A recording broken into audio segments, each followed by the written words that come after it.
of a Series S controller. It's got an issue with it, so the guy's giving it to me. This thumbstick is, although it's fine, I'm going to go ahead and change this thing anyway because it's worn anyway, and you know, having a fresh thumbstick, why not open this thing up?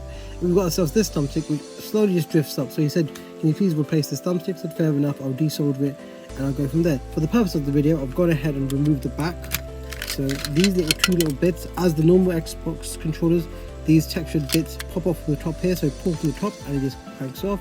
Same thing goes for the other side over here as well. Security screw is just there as well. I do have the right screwdriver in my hand just there, but worst comes to worst, if you don't have a screwdriver with a little sort of if I can zoom in on this thing here, if I can get the zoom right, so a little notch, little hole right there. If it doesn't have a little hole, what you could do, get some needle-nose pliers, break off the little pin in the middle, and then you can just use a normal Torx screwdriver rather than getting any special ones, which is just annoying. Anyway, screw there, screw there, screw there, screw there on the sides, and then basically the front will be released. So the front comes off as so, and then from here you can just go ahead and pull these things off, replace them if you just want to replace them for some fresh ones or better ones, or then you can just do something else. Anyway, we're going to go ahead and take this off, and the back also comes off as well. Just go ahead and remove the back off now.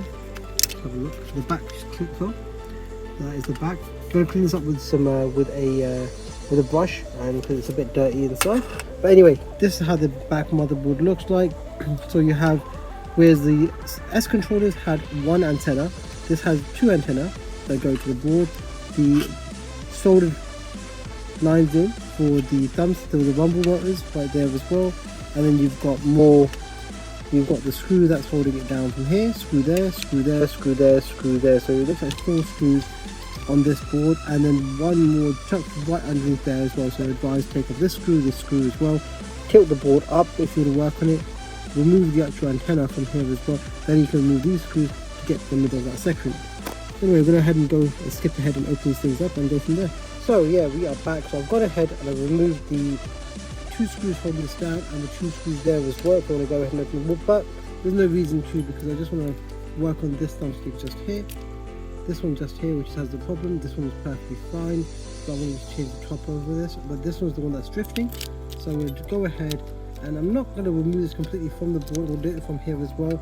And the easiest way I'm going to do this thing is just to put some flux on these little things here as well, and then just use a wick and a soldering iron to wick this off. I'm going to put some more solder as well on these things, because this is under the solder, so I'm going to get maybe some low melt solder, put some low melt solder on each of these points, and that will make the job a lot more easier for us. Anyway, let's go ahead and see what happens. So we are ready to go ahead with this. Dip my thing, got some bit of water here just to dip the cloth just there, this little sponge. Got myself my solder wire just here on this reel, and I got myself this wick. I'm using this size wick purely because I'm not going to wick away other parts of the board, and gives me a lot more control. I'm looking at some more of this size because I'm pretty much running short of this wick. But yeah, let's go ahead and get this done.